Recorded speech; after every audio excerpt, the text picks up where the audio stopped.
dari Injil Lukas pasal 2, Injil Lukas pasal 2 ayat 21, kemudian kita sambung dengan ayat 41 sampai dengan ayat 52. Demikian firman Tuhan.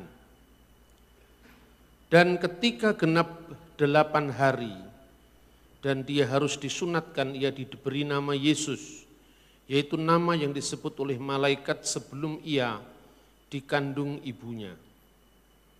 Tiap-tiap tahun orang tua Yesus pergi ke Yerusalem pada hari raya Paskah.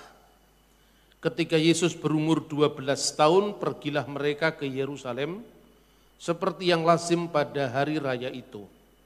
Sehabis hari-hari perayaan itu, ketika mereka berjalan pulang, tinggallah Yesus di Yerusalem tanpa diketahui orang tuanya. Karena mereka menyangka bahwa ia ada di antara orang-orang seperjalanan mereka. Berjalanlah mereka sehari perjalanan jauhnya, lalu mencari dia di antara kaum keluarga dan kenalan mereka. Karena mereka tidak menemukan dia, kembalilah mereka ke Yerusalem sambil terus mencari dia. Sesudah 3 hari mereka menemukan dia dalam bait Allah. Ia sedang duduk di tengah-tengah alim ulama sambil mendengarkan mereka dan mengajukan pertanyaan-pertanyaan kepada mereka. Dan semua orang yang mendengar dia sangat heran akan kecerdasannya dan segala jawab yang diberikannya. Dan ketika orang tuanya melihat dia, tercenganglah mereka. Lalu kata ibunya kepada mereka, "Nak, mengapakah engkau berbuat demikian terhadap kami? Bapamu dan aku dengan cemas mencari engkau." Jawabnya kepada mereka, "Mengapa kamu mencari aku? Tidakkah kamu tahu bahwa aku harus berada di rumah Bapakku?" Tetapi mereka tidak mengerti apa yang dikatakannya kepada mereka. Lalu ia pulang bersama-sama mereka ke Nazaret, dan dia tetap hidup dalam asuhan mereka. Dan ibunya menyimpan semua perkara itu di dalam hatinya. Dan Yesus makin bertambah besar dan bertambah hikmatnya dan besarnya, dan makin dikasihi oleh Allah dan manusia. Kita baca satu ayat lagi, Lukas pasal 2 ayat 23. Ketika Yesus memulai pekerjaannya, ia berumur kira-kira 30 tahun dan menurut anggapan orang dia adalah anak Yusuf, anak Eli. Saudara-saudara yang terkasih di dalam Tuhan Yesus, kadang-kadang ketika kita membaca Alkitab, tetapi tanpa secara jelas memahami konteksnya, kita sesungguhnya banyak sekali kehilangan periode-periode yang sangat penting dalam kehidupan Yesus, hanya karena kita tidak membaca konteks itu, tidak membaca teks di dalam konteks. Misalnya ya, kita tidak pernah mengetahui siapa yang menulis Injil pertama kalau hanya membaca Alkitab yang tertulis. Kita tidak tahu siapa penulis Injil kedua, Injil ketiga, Injil keempat, dan kisah para rasul tanpa kita memahami konteks. Kenapa? Karena berbeda dengan surat Petrus, surat Yohanes itu ada judulnya. Ya, di situ misalnya surat Petrus yang pertama kepada surat Paulus yang pertama kepada jemaat di Korintus, dari Paulus dan seterusnya, ada alamatnya di ayat-ayat pasal itu. Tetapi Matius, Markus, Lukas, Yohanes dan Kisah Rasul tidak ada. Dari pasal pertama sampai pasal terakhir, misalnya Injil Matius pasal 1 sampai 28, tidak ada yang menegaskan dalam teks itu bahwa Injil itu ditulis oleh Matius, Injil kedua ditulis oleh Markus. Dari mana kita tahu? Dari judulnya Alkitab. Masalahnya judul itu tidak ada di dalam teks aslinya, itu ditambahkan oleh lembaga Alkitab. Lalu dari mana kita tahu itu ditulis Matius, dan kenapa gereja percaya sepanjang abad bahwa itu tulisan Matius. Kita taunya dari tulisan bapak-bapak gereja. Tetapi ini bukan bapak gereja dari abad 16. Kalau dari abad 16 kan sudah selisih 1600 tahun. Kalau seandainya Calvin atau Luther yang percaya itu, saya enggak percaya. Karena apa? Jaraknya sudah 1500 tahun sekalipun orang saleh. Sekalipun Luther orang baik, Calvin orang baik, tapi secara historis tidak memenuhi syarat. Karena jaraknya 1500 tahun. Tapi karena yang nulis itu bapak gereja yang muridnya Rasul sendiri, maka kita percaya. Karena ada kesinambungan sejarah tanpa putus. Dari murid-muridnya para rasul itulah, misalnya kita mengenal Papias. Papias itu muridnya Yohanes. Dan bukunya ditemukan yang namanya The Fragment of Papias. Kita bisa mengetahui bahwa para rasul itu siapa yang menulis kitab perjanjian baru. Dari Ignatius Antioquia, yang tidak lain muridnya Petrus dan muridnya Paulus, muridnya Yohanes, kita tahu siapa yang menulis Injil-Injil itu. Karena mereka semua adalah saksi mata. Saya sering membuat guyon parikeno, guyonan itu sebetulnya. Tapi itu serius itu. Siapakah yang lebih Anda percayai ketika Anda ditanya, apakah Diponegoro lebih suka makan gudeg atau makan rawon? Sekalipun ada ahli sejarah yang memang pakar dalam penelitian Diponegoro, misalnya Profesor Peter Carey. Tetapi jaraknya itu sangat jauh. Seandainya Anda mendapatkan informasi dari Kiai Mojo atau Sentot Prawirodirjo, pasti semua kita percaya. Karena Sentot Prawirodirjo, Kiai Mojo pernah makan bareng sama Diponegoro. Sementara Peter Carey sekalipun dia sejarawan hebat dari Inggris, tapi dia tidak pernah hidup sejaman dengan Diponegoro. Nah, dengan metode seperti itu, gereja sepanjang abad tidak hanya meyakini, tapi membuktikan bahwa Injil-Injil yang sampai kepada kita itu akurat, itu asli. Bukan sekedar dibuktikan oleh siapa yang menulis, menurut catatan muridnya sang penulis sendiri, tetapi juga fragmen-fragmen naskah-naskah asli lengkap sampai kepada kita dengan jarak yang hanya belasan tahun dari masa penulisnya dan naskah tertua yang ditemukannya. Nah, inilah keunggulan kitab suci. Nah, tentu keunggulan semacam ini tidak bisa hanya dikalahkan oleh klaim. Misalnya, Nabi Joseph Smith adalah nabi terakhir. Karena dalam urutan waktu dia baru muncul abad 19. Dan menurut kitab Mormon, yang diwahyukan malaikat kepada Joseph Smith, kita tentu tidak percaya karena itu kan klaimnya orang Mormon, ya kan? Jadi tidak mungkin wahyu terakhir itu mengklaim membatalkan sejarah. Lah kadang-kadang orang beragama itu saking salehnya, maka sering kali berbuat salah. Kesalehan itu yang membuat kita-kita ini sering berbuat salah karena apa? Begitu isunya sudah berkaitan dengan agama, wahyu, firman, itu kita tidak berani bantah. Kalau itu di dalam gereja, tidak apa-apa. Tapi kalau itu di luar gereja, siapa yang bisa membedakan antara lalang dengan gandum? Kalau kita tidak memiliki tolok ukur untuk membedakan roh, seperti yang dikatakan dalam Alkitab sendiri. Nah, begitu juga ayat-ayat yang kita baca ini. Yesus kelahirannya diceritakan. Tetapi masa-masa setelah umur 12 tahun itu seolah-olah hilang sampai kira-kira umur 30 tahun. Itulah yang oleh para penulis barat disebut the lost years of Jesus Christ. Tahun-tahun kehidupan Yesus yang hilang. Karena Alkitab kenapa tidak mencatat antara Yesus umur 12 tahun sampai umur 30 tahun. Kalau itu penting, kenapa Alkitab melalaikan itu? Nah, pola pikir semacam ini muncul karena memahami sejarah Israel dari sudut pandang orang modern. Nah, termasuk baru-baru ini muncul seorang pelawak ya, namanya Mongol atau siapa itu? Yang orang Manado itu siapa namanya?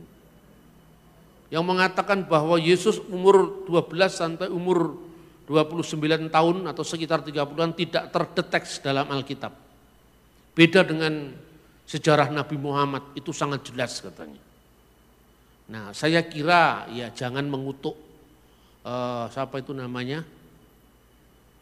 Siapa namanya lupa saya. Mongol jangan mengutuk karena terlepas dari dia membuat kesalahan dalam hal ini. Tetapi pengalamannya dia bagaimana dia lepas dari gereja setan. Itu kita harus belajar dari sana. Nah, itulah salah satu kejelekan dunia medsos. Ketika seorang membuat satu kesalahan, segala macam yang baik dari dia kita hapus. Itu yang namanya hantam kromoisme.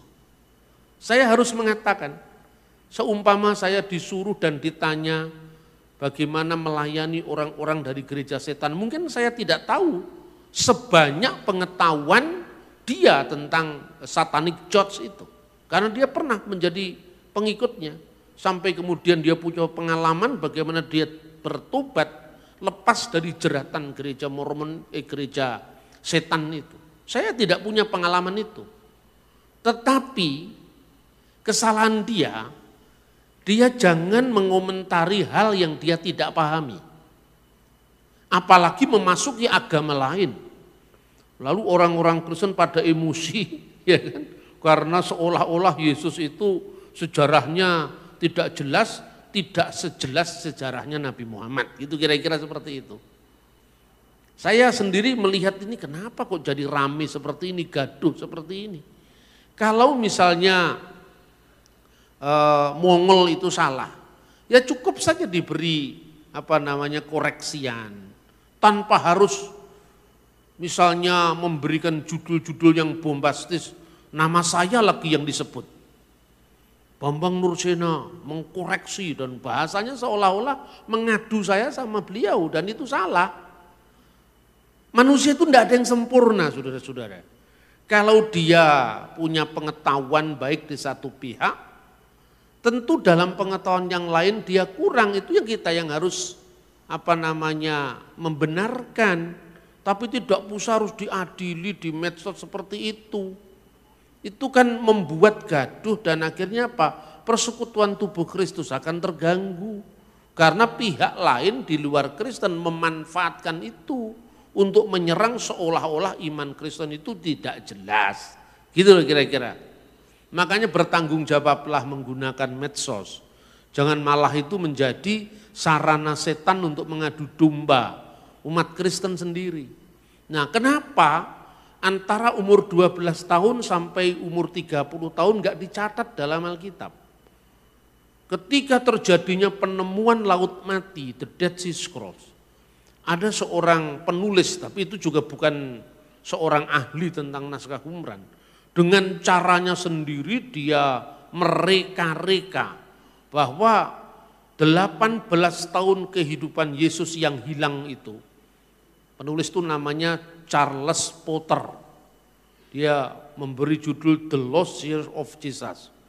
Tahun-tahun kehidupan yang hilang dari Yesus ternyata sudah ditemukan di paguyuban Esseni di Qumran, Laut Mati, Israel, yang naskah-naskahnya ditemukan sekarang. Nah, padahal naskah-naskah yang ditemukan di sana itu naskah Alkitab. Terus apa hubungannya dengan itu pun naskah Alkitab sebelum perjanjian baru. Itu kan zaman perjanjian lama itu. Ya, setelah kerajaan Israel itu merdeka di bawah dinasti Makabi atau dinasti Hasmonaim mengalahkan Raja Seleukid dari Syria yang namanya Antiochus Epiphanes IV yang menajiskan Bait Allah. Antara tanggal 25 bulan Kislev tahun 167 sebelum Masehi diadakan penajisan bait Allah itu, ya, darah babi dikorbankan di bait suci, patungnya Zeus juga dipasang di sana. Orang Yahudi dilarang untuk melakukan brit milah, sunat. Anak-anaknya tidak boleh disunatkan di situ, maka membangkitkan perlawanan dari keluarga anak-anak Imam Matatias yang dikenal oleh umum sebagai keluarga Makabe. Ya, Makabe itu sebenarnya singkatan Mika Moka Baelim Adunai, siapakah yang seperti engkau di antara para ilah, ya Tuhan. Jadi Mika Moka Baelim Adunai disingkat Makabe. Nah, dinasti Makabe itu kemudian memenangkan peperangan sama penguasa pagan dari Syria itu, maka pada tanggal 15 bulan Kislev, bulan Kislev itu sekitar Desember kalau bulan kita, tahun 164 sebelum Masehi, untuk pertama kali dilakukan perayaan Hanukkah. Apa artinya Hanukkah? Hanukkah itu perayaan penahbisan bait suci untuk memperingati kemenangan patriotik Israel yang namanya Makabe family, keluarga Makabe. Makanya kalau Anda pergi ke Israel sekarang ini, selain ada kaki dian bercabang 7, ada kaki dian bercabang 9. Kaki dian bercabang 7 itu adanya dalam kitab Perjanjian Lama, namanya menorah. Tapi kaki dian bercabang 9 tidak ada dalam Perjanjian Lama, karena terjadi peristiwa itu antara Perjanjian Baru dan Perjanjian Lama. Di kekosongan periode inilah dikenal peristiwa Makabe.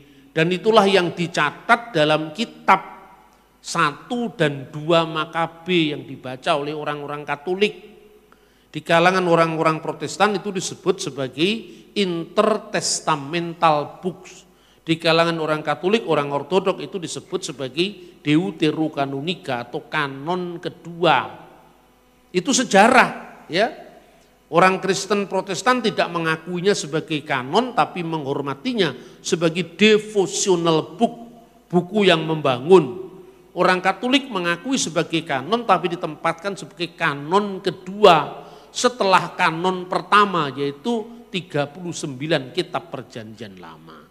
Lagi ini aja Kristen Protestan sama Kristen Katolik juga rame. Padahal ini soal sejarah.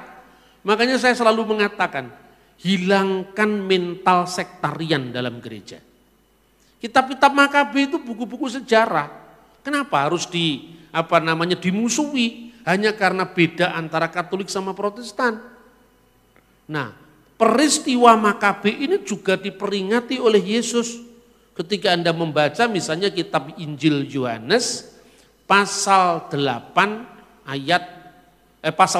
ayat 22, yaitu Yesus memperingati penahbisan bait suci, yaitu pada saat musim dingin.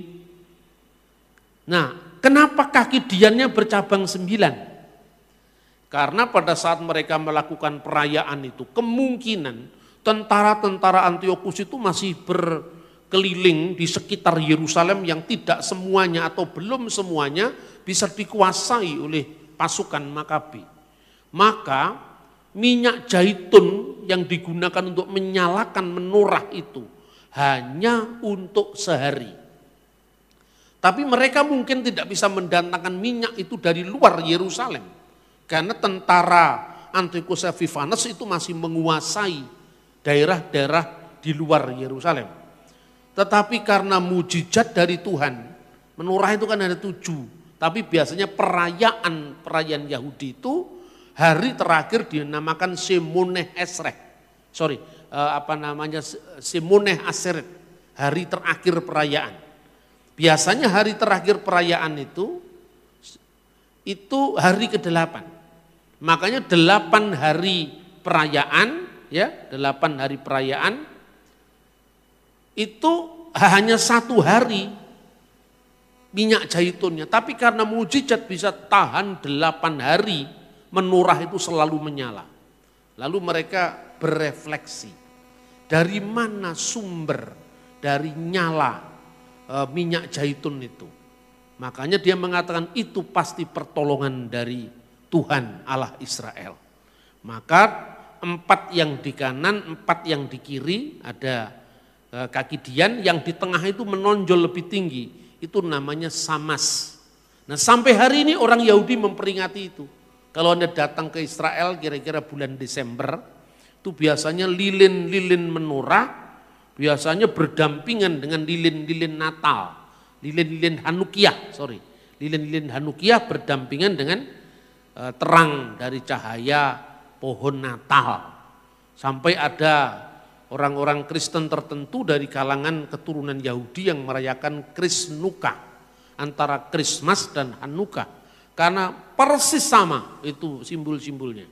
Dan menurut data gereja kuno, Yesus dilahirkan pada perayaan Hanukkah. Itu data kira-kira dari tahun 189 Masehi. Jadi kekristenan itu memiliki sejarah yang sangat kuat. Kalau yang seperti ini kita tidak pernah baca, makanya kemudian banyak orang bingung. Di mana Yesus umur 12 tahun sampai umur 30 tahun kok tidak terdeteksi dalam Alkitab gitu kan? Nah, dari mana kita tahu sumbernya? Saya itu memberi ceramah seperti ini udah kira-kira ya sekitar awal tahun 2000-an ketika saya menulis buku yang berjudul Menuju Dialog Teologis Kristen Islam. Jadi jauh sebelumnya Pak Mongol itu bikin statement yang digoreng sama orang-orang di luar Kristen untuk menyerang kekristenan. Ketika saya menulis buku Menuju Dialog Teologis Kristen Islam, yang diberi wacana mitra atau semacam pengantar catatan oleh Profesor Dr. Kiai Haji Said Agil Sirot. Jadi saya itu nulis buku kayak buku-buku begini nih ya. Ini kan bukan bacaan orang Kristen semata. Saya ini perlahan saya melintas batas. Anda lihat buku-buku saya itu ada yang dikasih kata pengantar Gus Dur, ada yang dikasih kata pengantar Kiai Said Agil. Nah padahal ketika itu saya nulis tentang iman Kristen, saya nulis tentang keilahian Yesus, saya menulis tentang Trinitas. Karena pola saya merayakan perbedaan. Orang tidak menerima saya sampaikan, saya hormati. Tapi kalau menerima ya puji Tuhan kan gitu kan. Kita kan tidak pernah diajar Tuhan untuk meneror dan memaksa orang. Karena ada pilihan bebas setiap orang untuk memahami dan mengerti kebenaran. Ini salah satu tulisan saya yang judulnya Jejak Juang Trah Sunan Tembayat. Ini sebenarnya buku masuknya Islam ke Tanah Jawa yang saya tulis. Nah, buku ini masuk dalam berbagai webnya kelompok Islam dijadikan narasumber. Ini sumbangan saya ketika saya menulis sejarah Islam di Indonesia. Saya tidak merasa berjasa untuk itu tidak, tapi karena bagian dari sejarah bangsa saya harus menulis sesuai dengan talent yang Tuhan berikan kepada saya.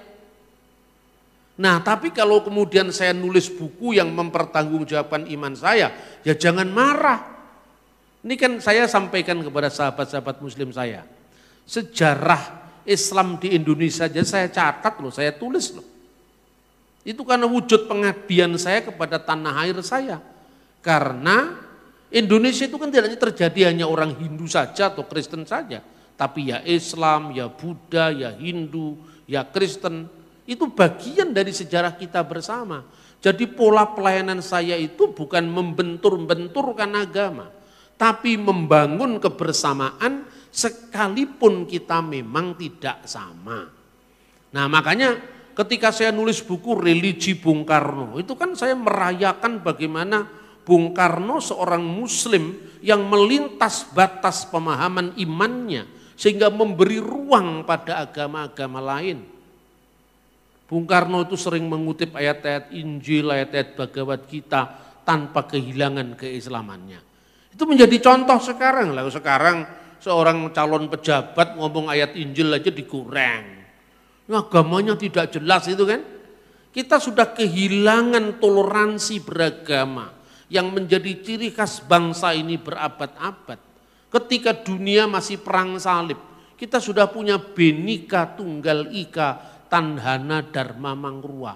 Itu tahun berapa? 1385 Masehi. Itu kan masih perang salib itu di Eropa sama di Timur Tengah. Nah, kita kehilangan yang seperti itu. Makanya ketika saya menghadapi ya isu-isu tentang lintas agama, jawaban saya bukan kepentingan saya sebagai seorang Kristen, tetapi kepentingan bersama dalam konteks nasional. Tetapi ketika kamu salah paham dengan saya, lalu saya jawab, ya jangan marah, itu bagian dari iman saya kok. Tapi puji Tuhan, ketika saya disalahpahami oleh orang-orang yang dikenal sebagai kelompok kadrun itu, ya, itu yang bela saya juga teman-teman muslim saya yang selama ini bersahabat baik dengan saya. Misalnya, itu tidak tahu di YouTube kan itu ceramah saya di MPR. Ya, kebetulan saya ini menjadi salah satu dari narasumber 4 pilar MPR. Dulu zamannya Pak Profesor Dr. Ahmad Syafi'i Ma'arif almarhum, kemudian Pak Azumati Azra, kemudian saya sendiri, Romo Magnis Suseno, kemudian ada banyak tokoh-tokoh nasional ya, Jimli Asidiki, itu tahun 2011. Kemudian diangkat jadi dokumen menjadi 4 pilar itu. Anda baca itu buku yang diterbitkan MPR itu kan di situ ada nama saya, salah satu narasumber Bambang Nursena itu ada. Nah, saya sedang bicara di forum MPR sama Pak Mahfud MD. Anda bisa lihat itu di YouTube kan banyak beredar itu, enggak tahu channel siapa yang memuat itu. Anda lihat bagaimana komentar netizen di bawah itu. Bambang Nursena, Tuhanmu itu 3. Kamu ini orang pinter tapi kok masih nyembah manusia, ya gitu-gitu itu. Itulah situasi Indonesia. Terus saya kadang-kadang mikir, separah inikah bangsa saya? Saya tidak pernah utak-atik soal Islam, kenapa mereka marah sama saya? Padahal saya nulis buku Jejak Juang Terah Sunan Tembayat ini bicara Islam. Ini sumbangan saya terhadap sejarah Islam. Saya nulis buku tentang religi dan religiositas Bung Karno, itu sumbangan saya terhadap sejarah nasionalisme. Ya, yang baca tulisan saya kan bukan hanya orang Kristen, orang-orang Muslim, orang-orang semua menjadikan itu sebagai referensi dalam menulis tesis, dalam menulis disertasi bahkan. Saya tidak pernah hitung-hitungan untuk bicara karena saya Kristen, ya kamu tidak boleh mengutip saya, enggak ada yang seperti itu. Karena bagian dari pengabdian saya sebagai anak bangsa. Nah, tapi ya orang itu ya begitu fanatiknya sampai ya seperti itu yang saya baca sekarang. Maka kalau orang mendengar ceramah saya tentang pokoknya iman Kristen itu, ini kata mereka harus salah. Nah, sebagai orang Kristen saya mengangkat suara menyatakan salahnya di mana? Kamu menuduh Alkitab saya palsu, lu naskahnya aja ribuan tahun tersisa, masih terpelihara sampai hari ini kok Anda mengatakan itu salah di mana? Itu pun saya tidak nyinggung agama lain. Saya tidak pernah menjelek-jelekan kitabnya orang lain. Kenapa kok marah? Saya kadang-kadang bergumul itu sudah lama saya bergumul. Kenapa orang menyatakan sesuatu yang benar selalu dimusuhi? Saya tidak ekstrim kan? Mana pernah saya mempersoalkan nabinya orang, kitabnya orang, kan tidak pernah, saya tidak ekstrim. Tapi mereka lebih takut dengan gaya saya yang tidak ekstrim ketimbang mereka takut dengan kelompok-kelompok Kristen yang ekstrim. Yang misalnya mantan muslim jadi ekstrim. Itu mereka enggak terlalu takut. Tapi sepertinya lebih takut dengan saya yang tidak ekstrim. Ada apa ini? Saya hanya menyampaikan argumen. Saya hanya menyampaikan data-data sejarah. Tapi kenapa takut?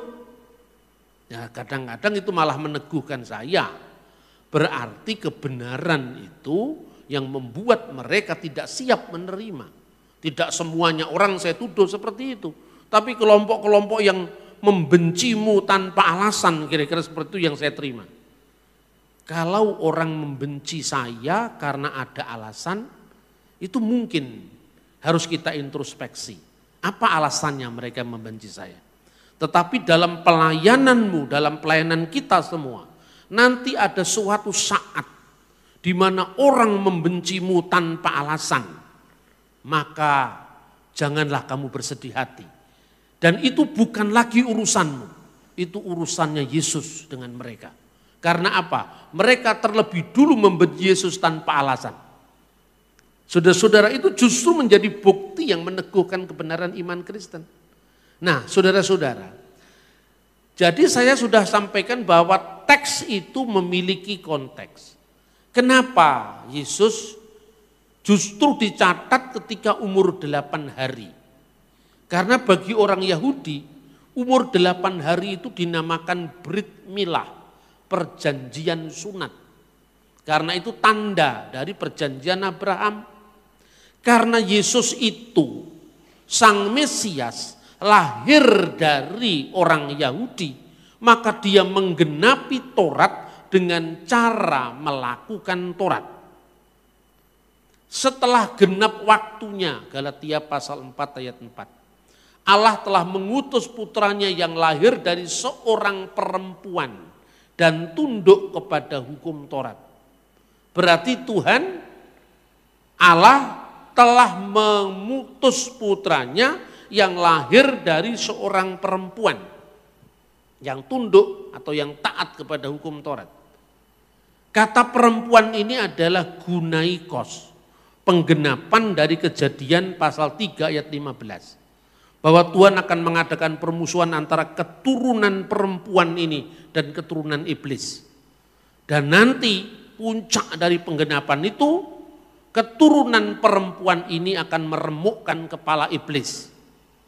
Tetapi iblis atau ular itu kan ular dengan keturunan perempuan itu akan mematuk tumitnya. Itu yang terjadi pada saat peristiwa penyalipan. Dan itu jalan penggenapan kitab suci. Makanya Kejadian pasal 3 ayat 15 digenapi dengan penyalipan Yesus. Tetapi dengan penyalipan Yesus itu segala kerajaan setan sudah ditundukkan. Yesus memberi isyarat, aku melihat iblis jatuh dari langit seperti kilat. Maka Yesus sebagai orang Yahudi yang menggenapi hukum Yahudi harus menjalani kehidupan sebagai orang Yahudi. Tidak mungkin hukum Yahudi digenapi oleh orang yang tidak berpola Yahudi. Makanya umur 8 hari dinamakan Brit Milah. Orang tanya ke saya, tahun ini kan dihitung berdasarkan kelahiran Yesus, Anno Domini, tahun Tuhan kita. Tapi kenapa Yesus lahirnya 25 Desember, tapi kok tahunnya 1 Januari dimulai? Lah 1 Januari itu kalau di gereja-gereja kuno disebut Kitan Sayyidnal Masih, yaitu kitannya Kristus. Cuman dia 25, 26, 27, 28, 29, 30, 31, 1, kan 8. Itulah 8 hari tadi. Ini tercatat dalam dokumen-dokumen gereja kuno. Misalnya Didaskalia Apostolorum yang ditulis tahun 189 Masehi. Nah begitu juga, kenapa baru umur 12 tahun? Karena umur 12 tahun itu namanya bar miswah.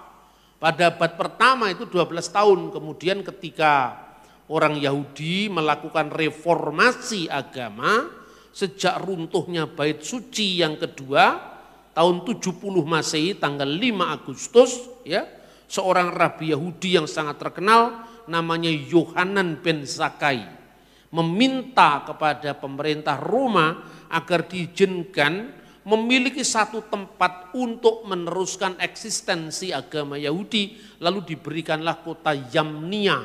Disinilah kota Yamnia itu dekatnya Tel Aviv sekarang, eksistensi Yudaisme itu dilanjutkan sampai hari ini.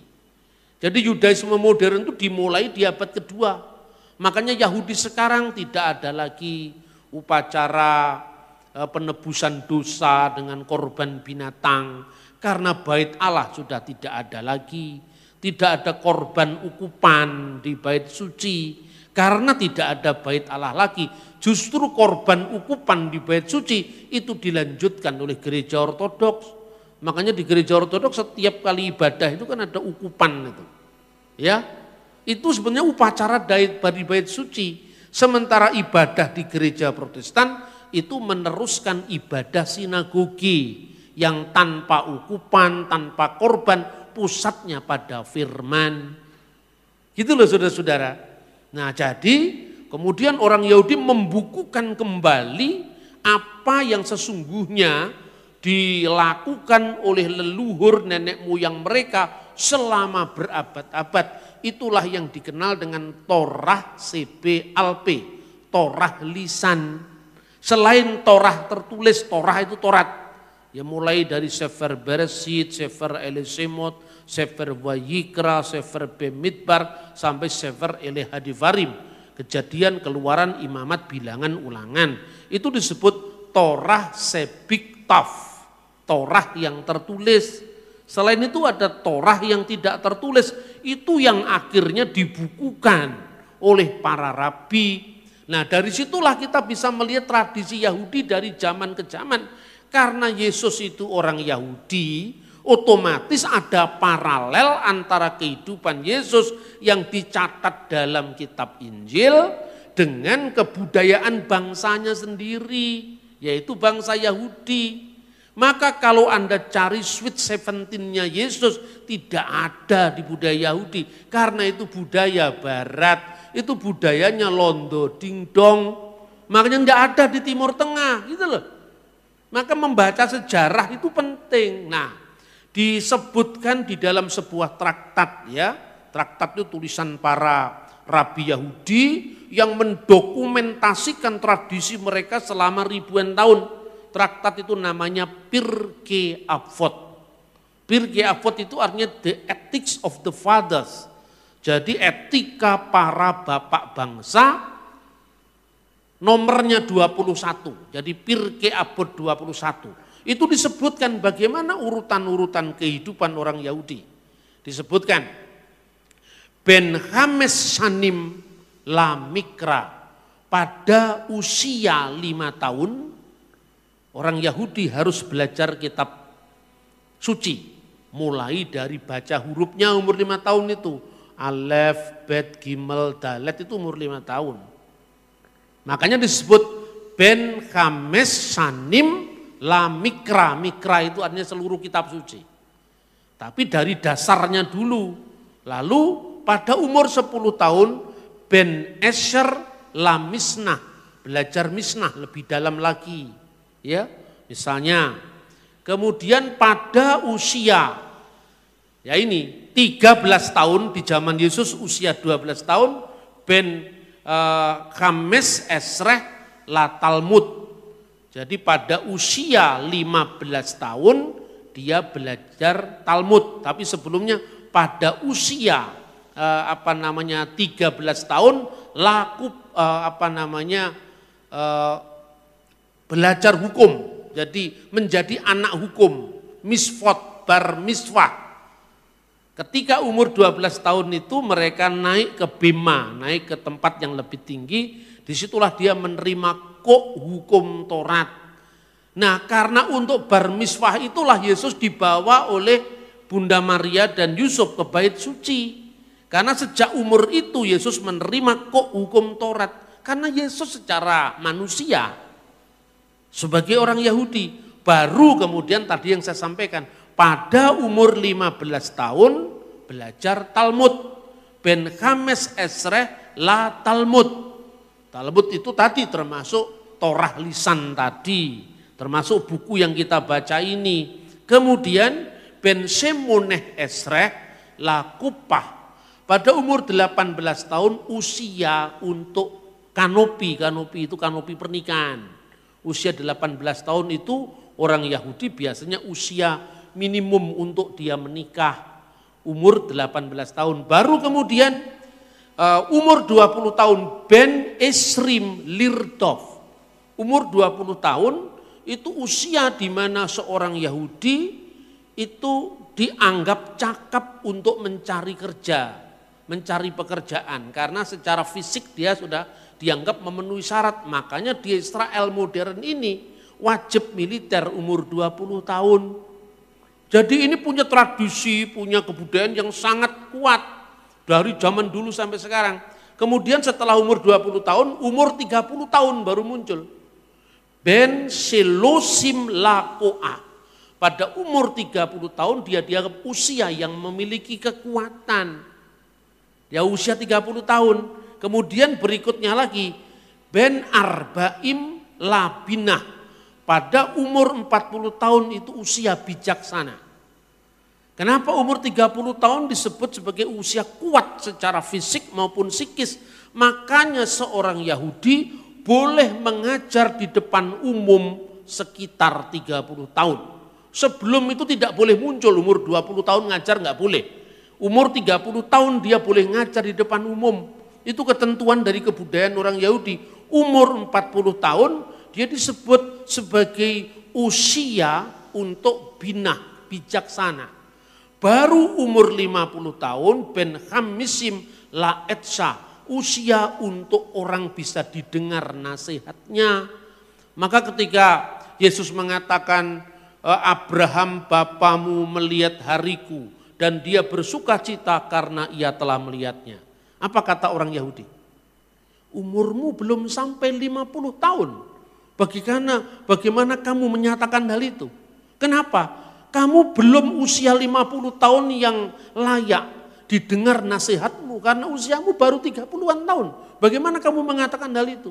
Itu karena memang ada dokumennya di mana orang Yahudi itu boleh memberi nasihat, didengar fatwanya, didengar petuahnya ketika umur 30 tahun. Makanya ketika sensus bangsa Israel di padang gurun, di kitab Bilangan, ambillah anak-anak antara usia 30 tahun sampai 50 tahun bertugas di kemah suci, ya kan? Karena apa? Itu ada usia-usia yang sudah dijadikan patokan oleh orang Yahudi dari abad ke abad, mulai dari zaman Musa sampai hari ini. Makanya tidak perlu tahu Sweet 17 Yesus di mana. Itu bukan budaya orang Yahudi. Lah ini kan salah kan? Wah, kelihatannya dia hanya Alkitab. Tapi keliru karena membaca Alkitab menurut kebudayaan orang Barat, menurut kebudayaan drama Korea. Akhirnya keliru semua karena apa? Yesus bukan orang Korea, Yesus bukan orang Jawa, Yesus bukan orang Barat, ya kan? Nanti seneng-seneng pada drama Korea. Alkitab dimaknai sebagai budaya Korea, itu kan keliru. Itu namanya bukan eksegese tapi eisegese. Memasukkan makna Anda dalam teks dan tidak tahu konteksnya diisi dengan kebudayaan non kitab suci, bukan kebudayaan Yahudi. Jadi ungkapan setelah genap waktunya Allah mengutus anaknya yang lahir dari seorang perempuan dan tunduk kepada hukum Taurat itu bukan kebetulan.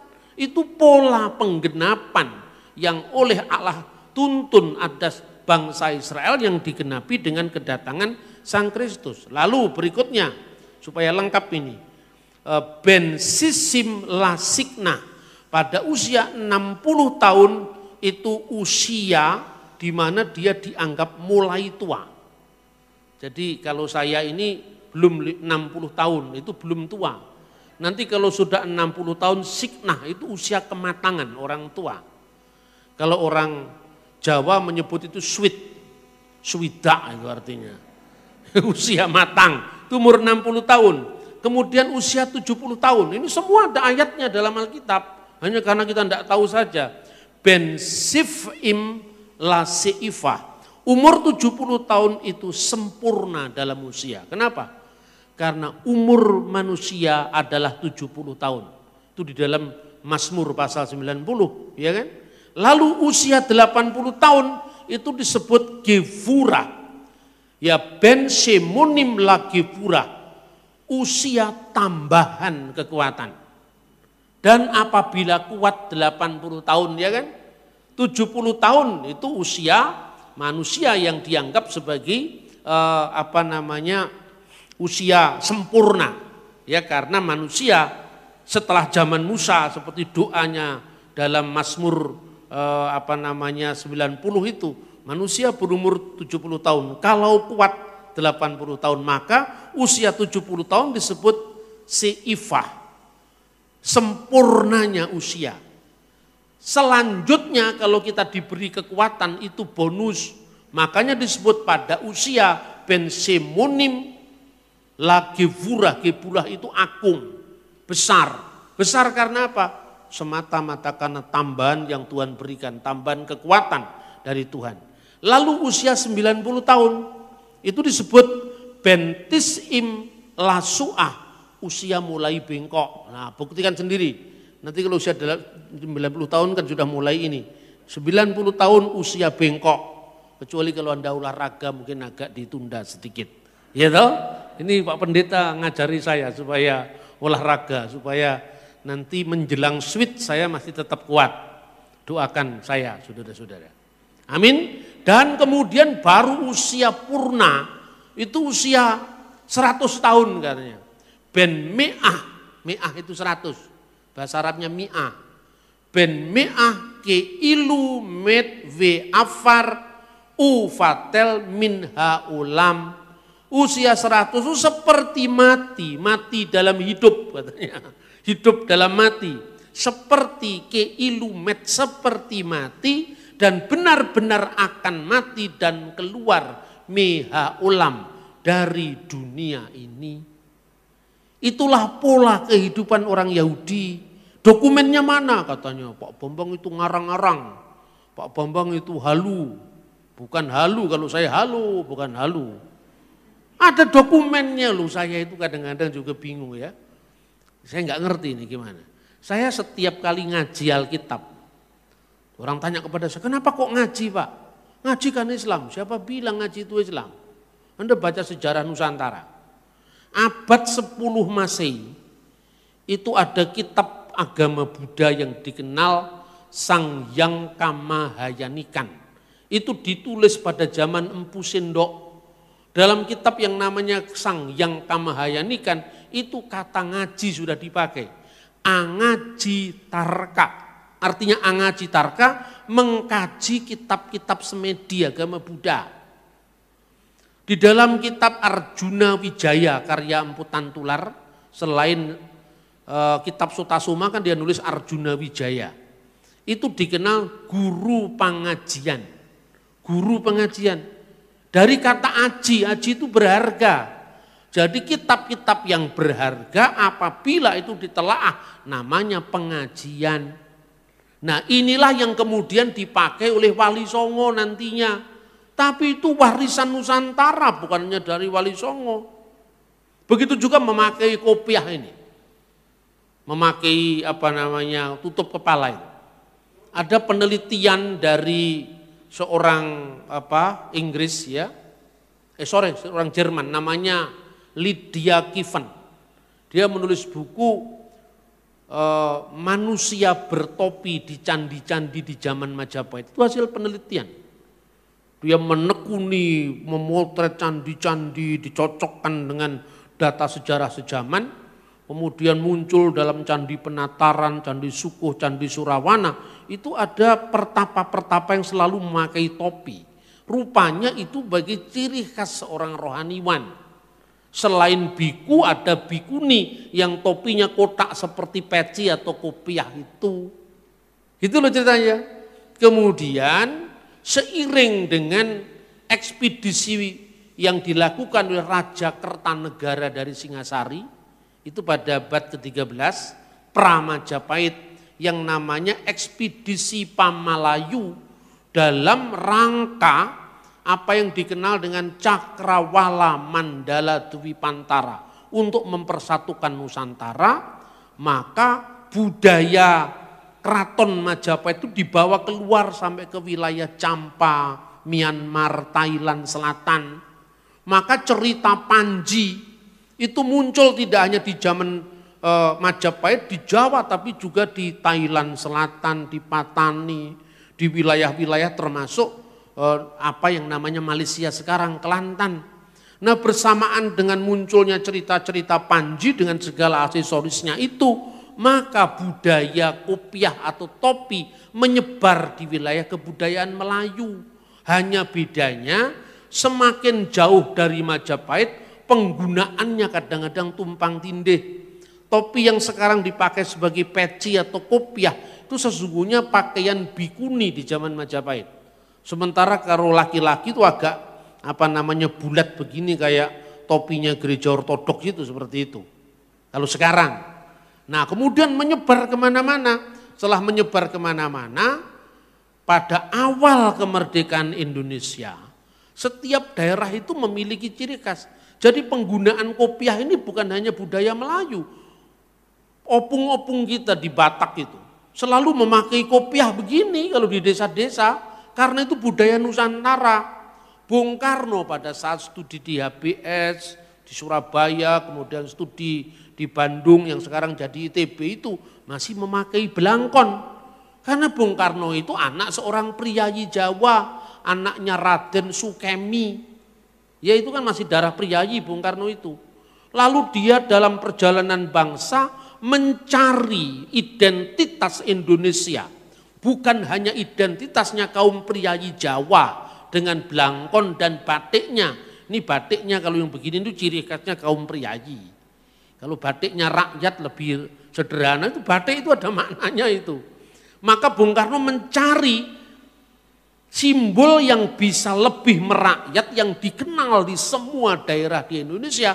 Akhirnya Bung Karno memakai topi yang disebut peci Soekarno.